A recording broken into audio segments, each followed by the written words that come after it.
All right, as continue with our conversation, you about to make a point before we went to break, Bishop Jackson, and then Jim. Well, I think we're at a point where she's actually right, Sister Skinner, that we have to stop demonizing each other. We have to get on... Reverend Dr. Skinner.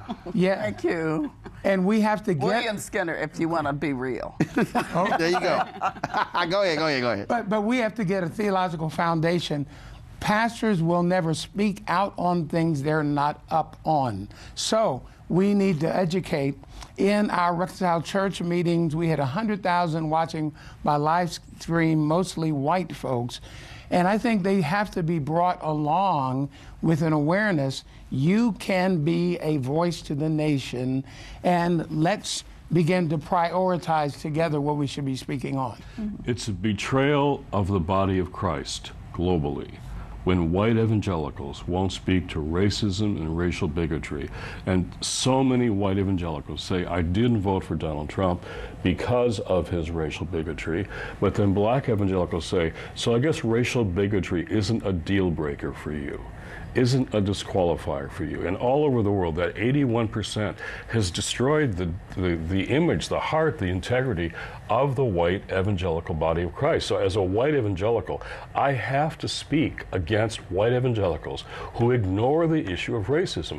What's in people's hearts, I don't know. But what's the heart of policy, as you're saying, is critical. Unless we speak together against mass incarceration, a racialized criminal justice system, racialized policing, an educational system, economics, it is racialized. And white evangelicals have to speak to that, or they're not really evangelical. And it is not demonizing a person, Bishop Jackson, to tell them the truth of what they support and why it's wrong. If someone is supporting racist policies and they directly, disproportionately affect people of color negatively, and I say so, I'm not demonizing you. I'm not calling you the devil or one of his imps. What I am saying is that your policies are racist. And if that makes you a racist, or if that makes you discriminatory, and we all can fall into that.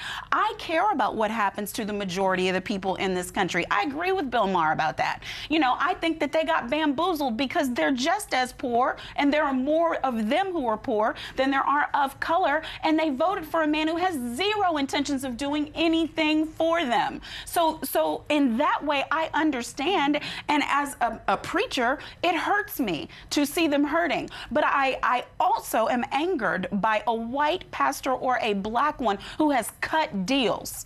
And if you go down the millionaire rolls, you will find all the deals for specific churches who are going to get their expansion wings, who are going to get codes that they were in violation of, get assistance in those areas. Well, just in the long. Yeah, but here's the thing: we watch it happen time after time. And I'm not naming names to protect the innocent and the guilty right now, but we all know that these things are happening. And if you're cutting a deal for your members, you should say that instead of holding up this moral construct as if you voted for this president because he somehow is a moral bastion. We all know that's not true. Just say that you think something good is going to come of it for your little corner of the world, and be honest with your members about that. If that's what it is. We're all in the process of standing at a toilet trying to find the diamond that's in there somewhere. So I think we're going to have to come together on the word. And right now, we're not talking to each other, we're talking at each other.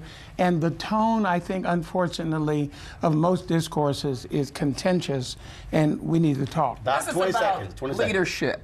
Leadership is moving people from one point to the other and getting them to like it. It's stepping into the breach. We have got to take leadership. This is not about they or them or us. It's about those of us who wear the badge of moral leadership, calling out one another. I'm ready to meet with Jerry Falwell and all the others. And I think it's our responsibility, starting right here, right now, Jim, to start doing that. All right. We are the they. A peaceful protest turned deadly. 37-year-old black man was shot and killed by Baton Rouge police. His hands are in the air, and you still get shot by the cops. Oh my God, please don't tell me he's dead. We're not gonna let hate define us.